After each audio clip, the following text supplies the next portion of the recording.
নমস্কার, আমি অ্যাস্ট্রোলজি শ্রী তাপস আচার্য। আমার ইউটিউব চ্যানেলে আপনাদের সবাইকে স্বাগতম।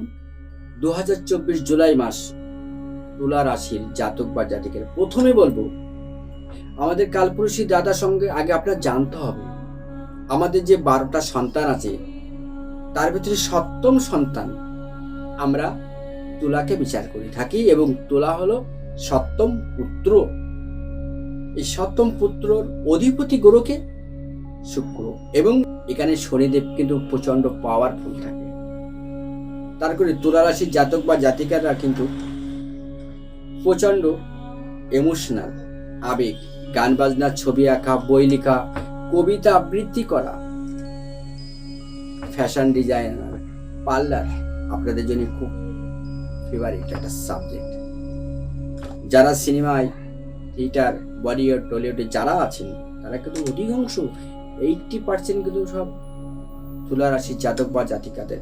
তুলা রাশির সিম্বল কিন্তু একটা ডালি পাল্টা, তার মানে আপনারা মানুষকে মাপতে জানেন, তার ক্যারেক্টার এক পলকে দেখে বলে দিতে পারেন যে এই ভদ্রলোকটা এই টাইপের, এই মেয়েটা এই টাইপের। কন্যা রাশির জাতক বা জাতিকেরা কিন্তু আবেগ এবং বিশ্বাসী এবং পরোপকারী, প্রচন্ড জেদি এবং প্রচন্ড এনার্জি আছে এদের ভিতরে।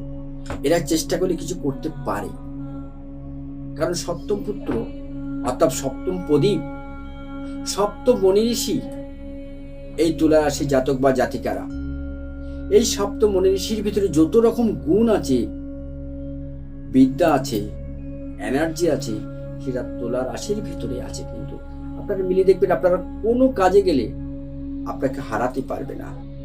আপনি হাঁটতে জানেন না, হাঁটতে শেখেননি আপনি, কিন্তু আপনারা ভীতু, খুবই দুর্বল, একটু গা চমচম করা, একটু ভয়, একটু লাজুক টাইপের। তো কিন্তু কন্যা রাশি জাতক বা জাতকরা সেবামূলক কাজ, ডাক্তারি, নার্স, আয়া, পার্লার, ডেকোরেশন আপনাদের কিন্তু দারুণ দেয়।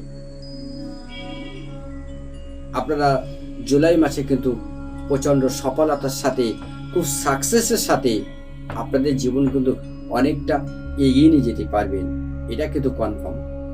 তবে বন্ধুরা, ভালো থাকুন। আজকে এই পর্যন্ত, নমস্কার।